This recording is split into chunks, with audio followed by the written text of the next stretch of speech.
Human civilization could come to an end for external reasons like a giant meteor or supervolcanoes or extreme climate change or World War III or any one of a number of reasons. But the probable lifespan of civilizational consciousness as we know it, which we should really view as this very delicate thing, like a small candle in a vast darkness. One of my favorite quotes from the whole interview was when he said, "Human consciousness is like a candle in the vast darkness." When you think about it like that, human consciousness is just a little candle that could blow away at any given moment. This idea of going to Mars now makes a lot more sense. Some of the things that were incredible to hear today is that by the year 2040, 1 million people will be living in Mars.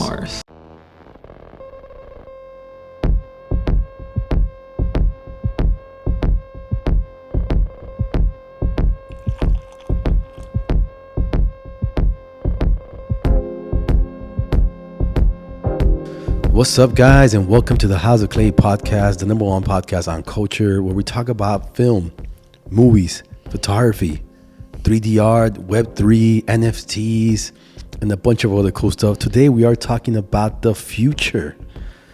What did we just see, Roland? What did we just see? We watched two videos. We watched an interview at the new Gigafactory. At the new Gigafactory.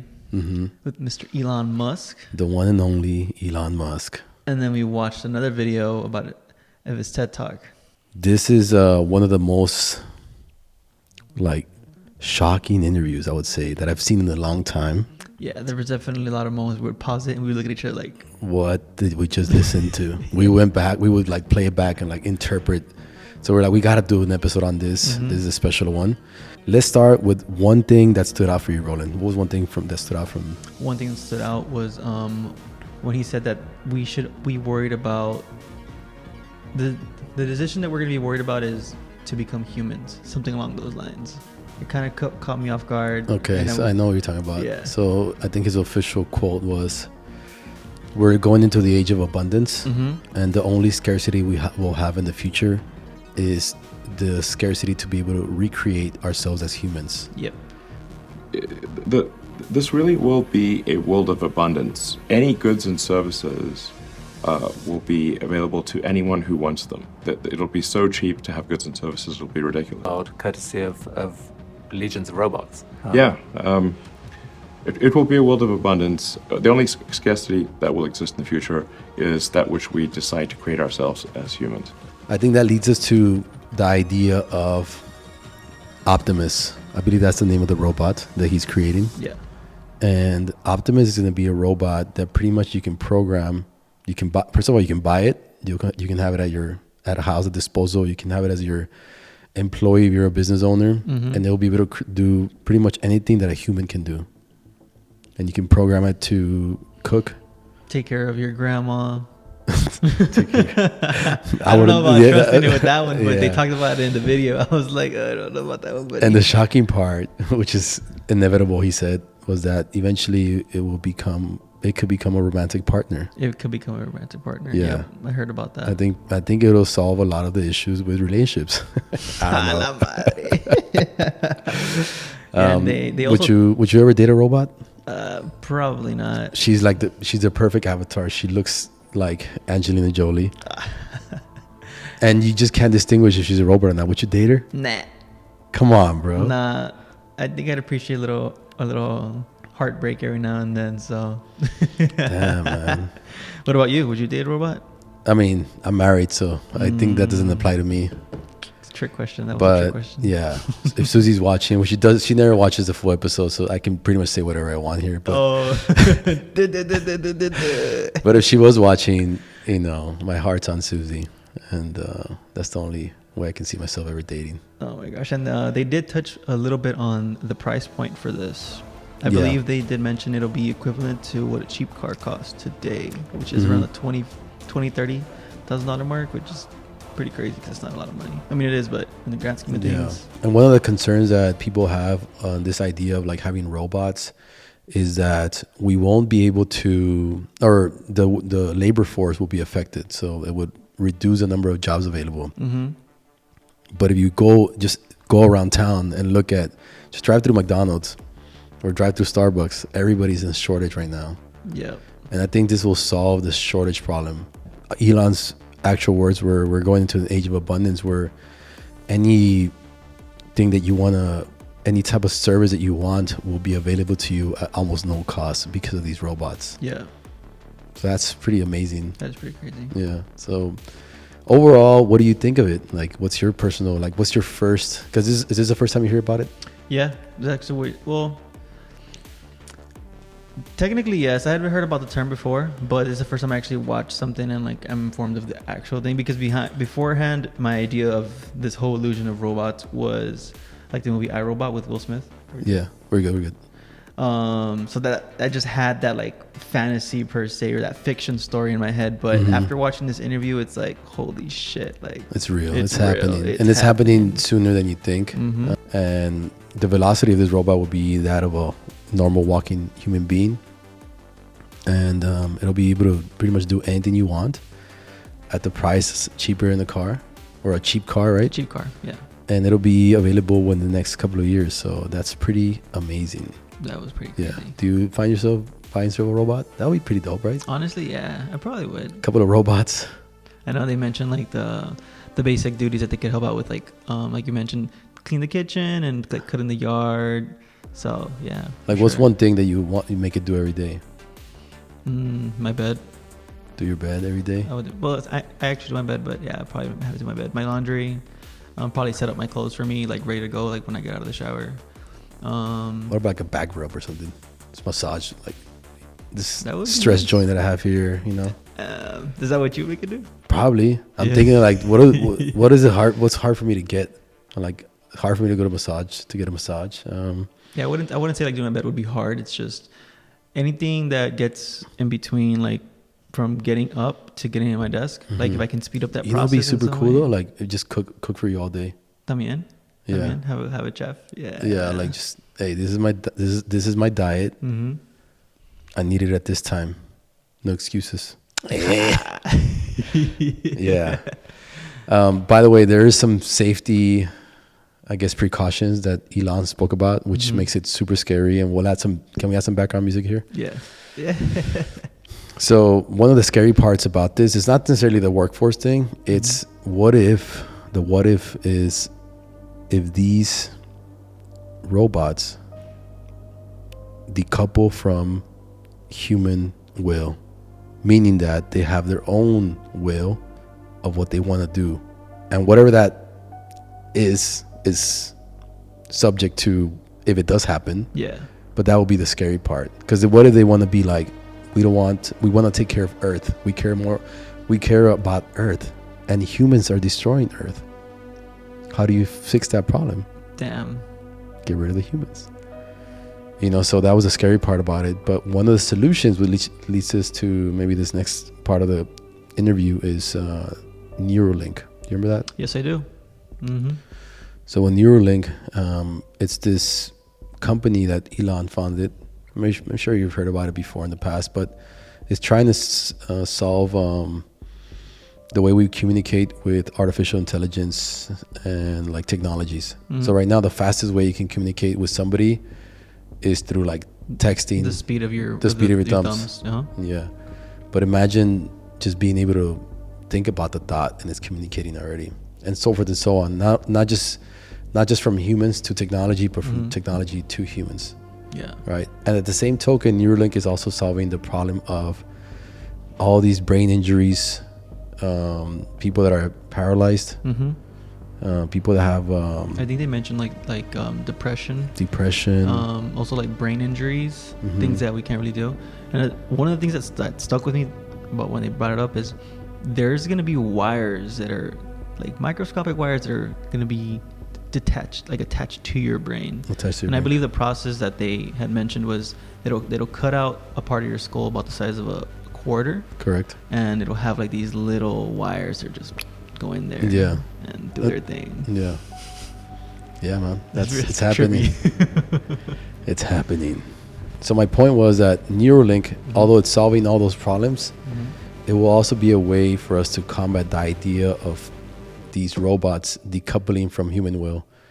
So it'll be a way for us to communicate to them without having to be afraid of them Backlashing on you. Backlashing on us, yeah. And the other thing is that Elon recommends this form of regulation where these robots cannot be controlled through like Wi-Fi or not necessarily Wi-Fi, but where they can be reprogrammed through like an airdrop, for example. Okay. Because imagine you have a robot that's programmed to do whatever you want to do, and somebody hacks the robot and then makes it do other things. You know, it's kind of scary. Yeah, that's true. Yeah, so that's what he meant by that. Like, I think there's some type of form of regulation where these robots, whatever company makes them, because right now it's Tesla, right? But eventually there'll be a Sony robot. There'll be all kinds of robots. And now Apple's going to come out with their own robot, you know? And MV3 will have their own robot. Yeah, MV3. Shout out to MV3 NFT. So ideally, it's in order for these robots to be programmed, they have to be taken through a series of, I guess, authentication or some safety guidelines where it makes sure that you as an owner have control over what this robot is able to do. It'll pretty much be able to do anything that a human does. And it's kind of cool and it's kind of scary at the same time. Yeah, it's definitely living in exciting times. Yeah. One of the other things that Elon is working on right now is on these this concept of like being a multi-planetary species, meaning that humans are trying to protect humanity or human consciousness.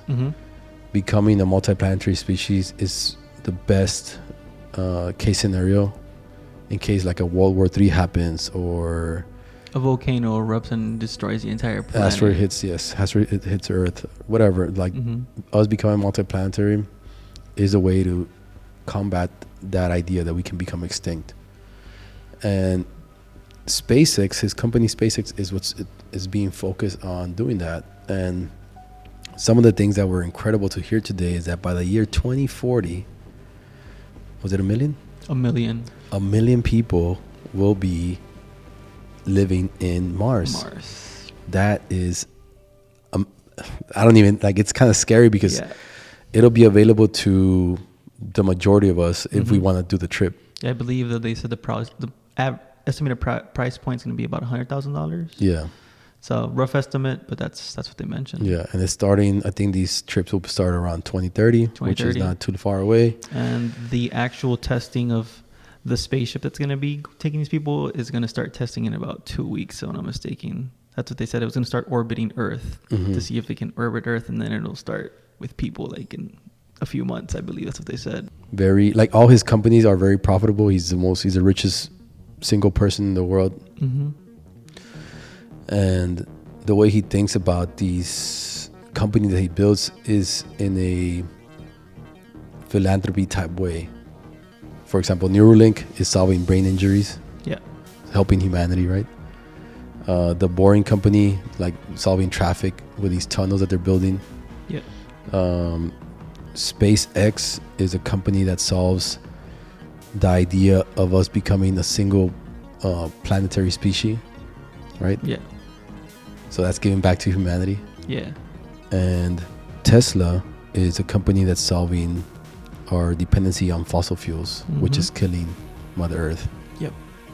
So it's all kind of like, the way he thinks about companies is just amazing. Like the way it's business at the end of the day, but it's to improve real world problems. Yeah, and on that note, he did mention that the fuel that's going to be used to power this rocket, I believe, is going to be 70% oxygen and 30% actual fuel.